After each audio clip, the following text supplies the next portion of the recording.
બદામ છાલ સાથે કે છાલ વગર ખાવી? કદાચ તમને પણ આ પ્રશ્ન થયો તો હશે. તો ચાલો જાણીએ કે બદામ કેવી રીતે ખાવી જોઈએ. જ્યારે તમે બદામને પલાળ્યા વિના અને છાલ કાઢ્યા વિના ખાઓ છો ત્યારે તે લોહીમાં પિત્તને વધારે છે. એ વાત સાચી છે કે બદામની ત્વચામાં ફ્લેવોનોઇડ, ડાયટરી ફાઇબર અને વિટામિન ઈ હોય છે, પરંતુ બદામની બ્રાઉન છાલમાં ટેનિન અને ફાઇટિક એસિડ પણ હોય છે, જે કેલ્શિયમ, ઝિંક અને મેગ્નેઝ જેવા પોષક તત્વોનું શોષણ ઓછું કરી શકે છે.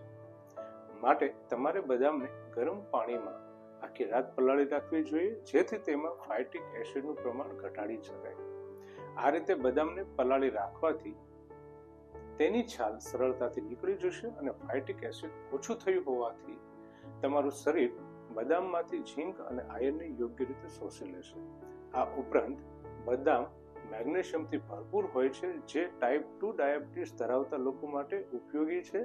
મેગ્નેશિયમ કોલેસ્ટ્રોલ ઘટાડવામાં મદદ કરે છે, પરિણામે હાર્ટ એટેક અને સ્ટ્રોક જેવા જોખમ પણ ઘટે છે. તો હવે એવો પ્રશ્ન થશે કે બદામ ક્યારે ખાવી? સવારે 3 થી 4 પલાળેલી છાલ વગરની બદામ ખાવાથી તમને ત્વરિત ઉર્જા મળશે, જે સવારે સૌથી વધુ જરૂરી છે. મેં 3 થી 4 બદામ શા માટે કહી?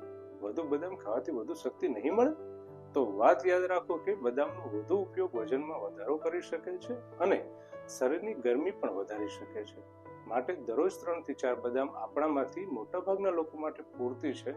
તો હવે સમજાયું ને કે બને ત્યાં સુધી પલાળેલી અને છાલ વગરની બદામ ખાઓ. વધુ હેલ્થ ટિપ્સ માટે રિવાઇન્ડ નેચરોપેથી, ફિઝિયોથેરાપી અને આયુર્વેદને ફોલો કરતા રહો. આપનું સ્વાસ્થ્ય ઉત્તમ રહે તેવી શુભેચ્છા, શુભકામના.